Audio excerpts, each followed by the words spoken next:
안녕하세요. 늘참목장입니다. 우리가 월세를 받는 건물주를 부러워하는 이유는 매달 따박따박 들어오는 월세 때문인데요. 이 따박따박 돈이 들어온다는 것이 주는 안정감은 상당히 큰 것 같습니다. 따박따박 들어오는 월급, 따박따박 들어오는 이자, 따박따박 들어오는 월세처럼요. 이렇게 고정적인 현금 흐름이 있어야만 우리는 이 자본주의 시대에서 살아갈 수 있는데요. 한우를 키워서도 매달 월세를 받는 것처럼 현금 흐름을 만들 수가 있습니다. 오늘은 이 한우로 월세를 받는 방법에 대해 이야기를 해보려고 합니다. 먼저 간단하게 한우로 돈을 버는 방법 두 가지에 대해 이해를 해야 하는데요. 첫 번째는 암소를 키워서 그 암소가 낳은 송아지를 판매함으로써 수익을 얻는 방법이 있고요. 두 번째는 송아지를 사와서 그 송아지를 큰 소가 될 때까지 키우고 고기소로 파는 방법이 있습니다. 첫 번째를 한우 번식 농가라고 이야기를 하고 두 번째를 비육 농가라고 이야기를 하는데요. 이 두 가지 방식을 합한 것을 일관 사육 농가라고 합니다. 지금 저희 늘참목장은 한우 비육 농장인데요. 오늘 설명드릴 방법의 예시는 비육 농장이 훨씬 더 이해하기 쉽기 때문에 비육 농장을 예를 들어 말씀을 드리겠습니다. 비육 후의 일반적인 사육 방식은 6에서 7개월령의 숫송아지를 사와서 대략 2년 정도를 키우고 보통 30개월령에 판매를 하는데요. 그렇기 때문에 사실 비육 농가는 송아지를 사와서 2년 동안 매출은 없고 초기에 송아지 구입 비용과 매달 사료값이 나가서 돈이 아예 묶여있는 형태입니다. 이걸 모르고 처음에 송아지를 자금 여력이 되는 대로 많은 마리수를 사다가 키우다 보면 들어오는 돈은 없고 나중에는 사료값에 허덕일 수밖에 없게 되죠. 이런 문제 해결 방법이 바로 송아지를 꾸준히 매달 사는 방법인데요. 썸네일에서는 매달 송아지 한 마리라고 말씀을 드렸는데 이렇게 하니까 농장의 규모가 너무 작겠더라고요. 그래서 농장의 규모가 소 100마리 정도가 들어간다고 가정을 하면 매월 4마리씩 송아지를 사면 됩니다. 그럼 첫 달에는 4마리, 둘째 달에는 8마리, 셋째 달에는 12마리, 이런 식으로 소가 점점 늘어나면서 24개월 뒤에는 96마리가 되겠죠. 그리고 그 다음부터는 매달 소 4마리를 팔 수 있는 구조가 됩니다. 적금 풍차 돌리기랑 비슷한 개념이에요. 1년 만기 10만원짜리 적금 통장을 1월에도 들고 2월에도 들고 3월에도 들고 이렇게 계속 만들면서 납입을 하게 되면 내년 1월부터는 매월 원금 120만원에 약간의 이자가 붙은 적금 만기 통장이 계속 나오는 것처럼요. 아마 이러한 구조로 가신다면 가장 자금적으로 힘든 구간은 24개월쯤일 겁니다. 소는 96마리가 농장에 거의 꽉 차 있을 거고 96마리의 사료값을 대야 하니까요. 하지만 그 다음 달부터는 매우 쉬워집니다. 매달 따박따박 소를 판 출하 대금이 들어오기 때문인데요. 4마리의 한우를 팔아서 마리당 1000만원씩 받았다고 하면 매월 4천만원의 매출이 생기겠죠. 여기서 그동안 소가 먹었던 사료값과 부대 비용이 마리당 400만원이라고 하면 총 4마리니까 원가 1600만원을 제합니다. 그리고 큰 소 4마리를 팔았으니까 다시 송아지 4마리를 사서 넣어야겠죠. 송아지를 마리당 400만원에 4마리를 구입한다고 하면 다시 1600만원의 비용이 들 겁니다. 결과적으로는 매수 중에 한 마리당 200만원씩 수익이 남아서 총 4마리 800만원의 수익이 생길 겁니다. 이제 이 시스템은 매달 이렇게 움직이는데요.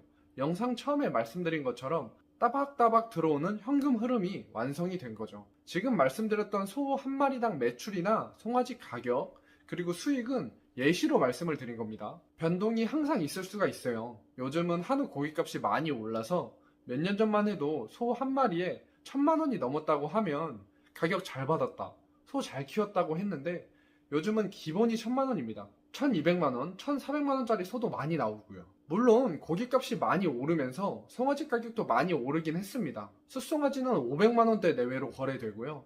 좋은 송아지는 당연히 훨씬 더 비쌉니다. 그리고 요즘은 국제 곡물 가격이 많이 오르면서 사료값도 많이 오르기도 했습니다. 한우로 현금 흐름을 만드는 얘기로 다시 돌아와서 이 방식을 농장에 적용하고 싶은데 지금 우리 농장의 상황과 맞지 않는 분들이 계실 수도 있어요. 예를 들면 자금이 충분하지 않아서 매달 4마리의 송아지를 살 여력이 되지 않으시는 분들도 계실 거예요. 그런 분들은 꼭 매달이 아니라 2달 혹은 3달로 기간을 늘려서 3달마다 송아지를 4마리씩 산다, 이런 식으로 적용을 해보셔도 됩니다. 그럼 2년 뒤에는 분기 배당을 받는 것처럼 각 분기마다 정기적으로 소를 판매해서 현금 흐름을 만들 수도 있습니다. 그리고 제가 4마리씩이라고 예시를 든 이유는 가로 4m, 세로 8m 우방에 보통 소 4마리를 넣어서 기르기 때문에 이렇게 말씀을 드렸습니다. 하나의 우방 안에는 그래도 비슷한 계열령의 소들을 넣어둬야 하니까요. 그래서 만약 우리 농장은 가로 5m, 세로 10m로 우방이 설계되어 있어 한 마리에 5마리씩 넣을 것이다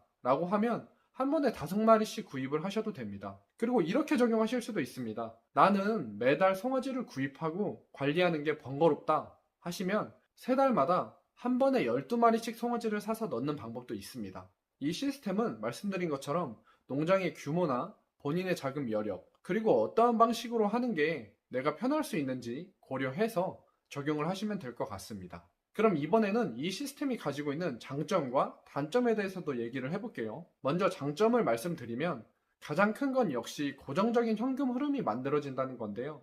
이 돈이 정기적으로 들어온다는 건 우리의 생활비뿐만 아니라 농장을 경영하는 측면에서도 상당히 중요합니다. 회사를 운영하는 것과 마찬가지로 한우 농장을 운영할 때에도 흑자도산을 조심을 해야 되는데요. 실제로 소를 다 키워서 팔면 결과적으로 수익은 나는데 당장 현금이 없어서 농장이 망하거나 넘어가는 경우가 있을 수도 있습니다. 이럴 때 정기적으로 소를 판 판매 대금이 들어온다면 이런 자금적인 어려움을 잘 지나갈 수 있겠죠. 두 번째 장점은 안정성이 상당히 높다는 건데요. 안정적인 현금 흐름이 있다는 얘기가 아닙니다. 이것도 안정성이라고 할 수 있지만 이 방식이 주는 또 다른 안정성이 있는데요. 송아지 값과 한우의 고기 값은 항상 등락이 있습니다. 올라가기도 하고 떨어지기도 하죠.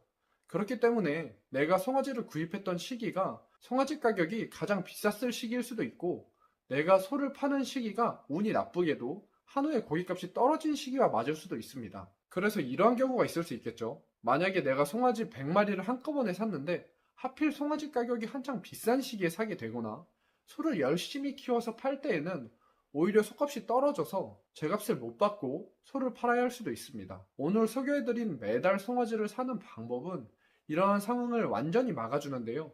주식으로 보면 분할 매수, 분할 매도를 하는 효과를 똑같이 볼 수 있습니다. 매월 송아지를 사니까 송아지가 저렴한 시기에도 구입을 하게 되고 송아지 가격이 조금 오른 시기에도 구입을 하게 되겠죠. 결과적으로는 평균에 수렴되는 가격에 송아지를 살 수 있습니다. 소를 판매, 그러니까 출하를 할 때에도 마찬가지인데요. 한우의 고기값이 좋을 때도 소를 팔게 될 거고 반대로 고기값이 조금 떨어졌을 때도 소를 팔게 될 겁니다. 이것도 결과적으로는 소값도 평균 시세 정도는 받을 수 있다는 얘기죠. 반대로 이 방식의 단점을 한번 얘기를 해볼게요. 일단 첫 번째는 관리의 번거로움이 있습니다. 매달 송아지를 사게 되면 다양한 계열령의 송아지들이 목장에 있을 텐데요. 보통 소의 사료는 계열령별로 육성기, 비육정기, 비육후기 이렇게 다르게 나옵니다. 그래서 아무래도 계열령이 모두 다른 소를 키우면 사료의 재고 관리나 사료를 급여하는 게 조금 더 불편할 수가 있습니다. 송아지를 모두 한 번에 산다면 모든 소가 같은 사료를 먹기 때문에 이러한 불편함은 없죠. 또 하나의 단점은 좀 전에 말씀드린 장점에 자연스럽게 따라올 수밖에 없는 게 있습니다. 내가 산 송아지의 가격이나 판매한 한우의 고기값이 평균에 수렴한다면 그만큼 안정적이겠지만 반대로 운 좋게 송아지 값이 떨어지는 시기에 많은 송아지를 사거나 한우의 고기값이 올라갔을 때 한 번에 많은 소를 팔아서 평균보다 큰 수익을 얻는 이런 기회를 잡기는 조금 힘들 수가 있습니다. 오늘은 한우 농장의 운영 방식을 통해서 정기적인 현금 흐름을 만드는 방법에 대해 말씀을 드렸습니다. 이 방법은 한우를 처음 입문하시는 분들도 한번 고려해 보시면 좋을 것 같아요. 처음 한우를 시작할 때 한 번에 많은 소를 사서 넣는 것보다 조금씩 소를 사서 넣으면서 여러 경험을 하고 자연스럽게 점차 소를 늘려가는 게 훨씬 안정적일 수 있으니까요. 오늘 영상도 끝까지 봐주셔서 감사합니다. 많은 분들에게 도움이 되었으면 좋겠네요. 감사합니다. 오늘도 행복한 하루 보내세요.